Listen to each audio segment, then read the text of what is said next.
Oke, sahabat excellent, kembali bersama saya Rudy Lim di program Personal Breakthrough with Rudy Lim. Oke, dan tadi kita sudah bahas cukup detail di mana untuk sukses kita harus memilih untuk jadi pribadi yang sukses dan merancang masa depan kita dalam semua aspek kehidupan kita. Dan supaya lebih bermanfaat, saya mau kasih sesi tanya jawab. Jadi silakan bagi Anda yang punya pertanyaan yang Anda bisa tanyakan, dan saya akan jawab yang terbaik buat Anda. Oke, silakan.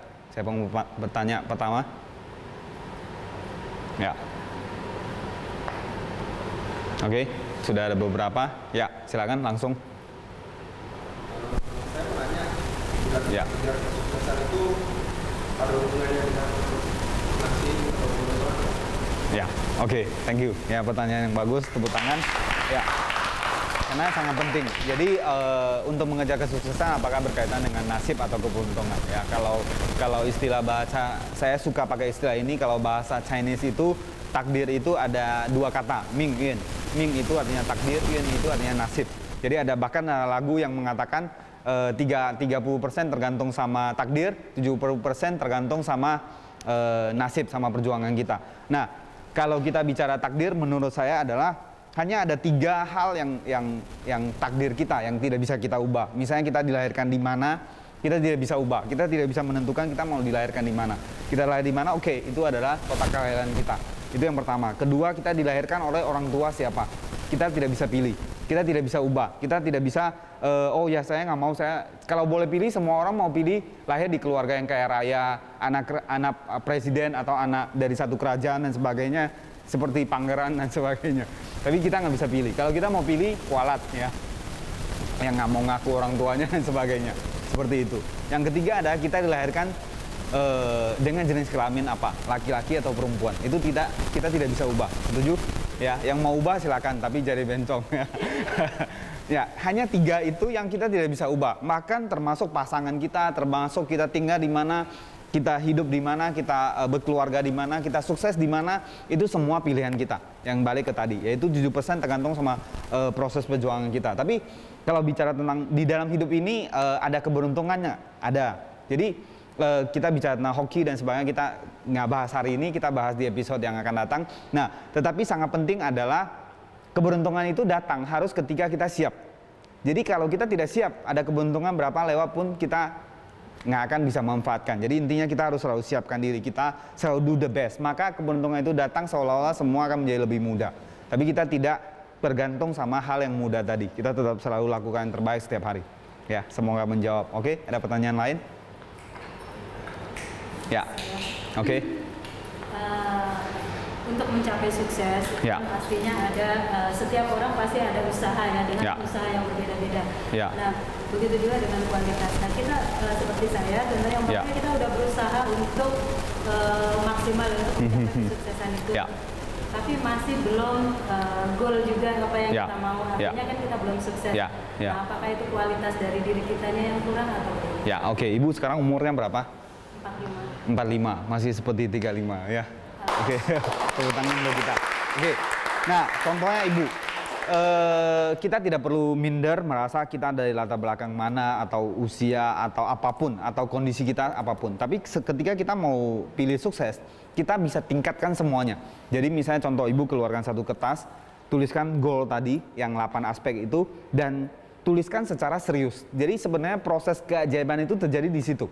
Bukan siapa kita dulu, tetapi sekarang kita berani menentukan apa.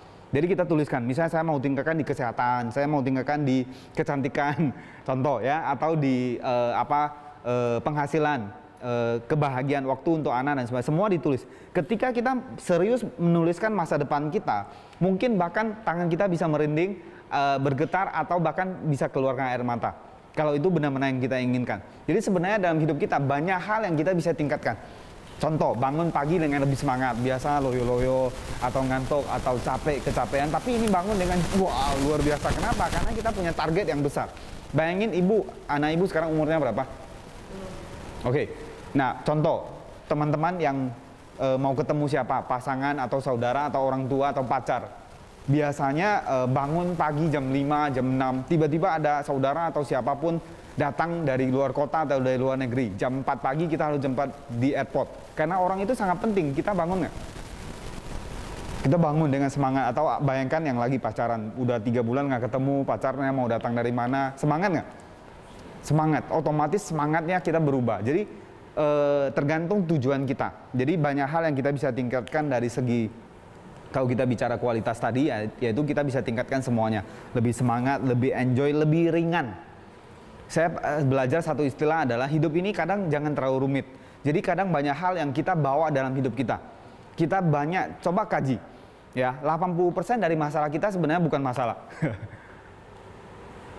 Aneh kan? Jadi seringkali orang merasa dia punya banyak masalah, banyak beban dan sebagainya. Coba kaji, sebenarnya masalah itu benar-benar penting buat kita nggak? Atau sebenarnya masalah itu hanya kita terlalu perhitungan, atau kita terlalu dendam, terlalu apa, banyak yang terjadi. Misalnya ada orang yang ngomong kata-kata yang menghina kita gitu.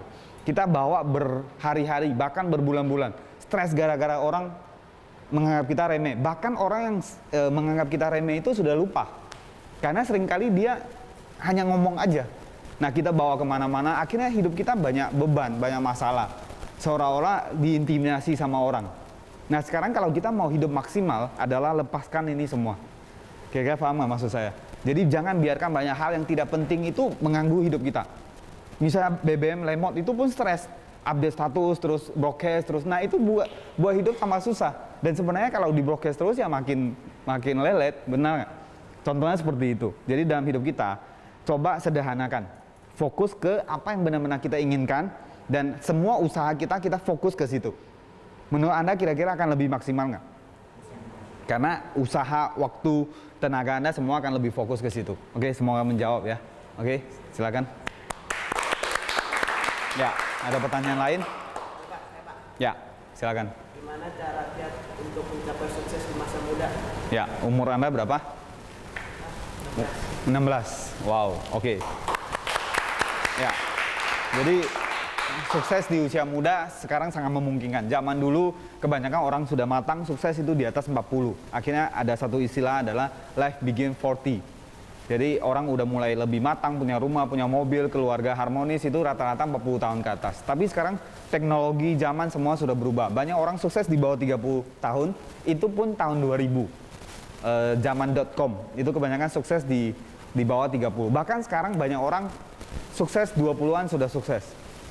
Jadi bahkan ada teman-teman saya yang mengatakan life begin at 20. Ya, jadi bagi Anda yang muda-muda, yang masih generasi muda, ya Anda bisa sukses di usia semuda mungkin. Oke, kita tahan dulu, kita akan kembali setelah ini. Jangan kemana-mana, pemirsa sahabat excellent, tetap stay tune, dan kita akan kembali setelah commercial break berikut ini.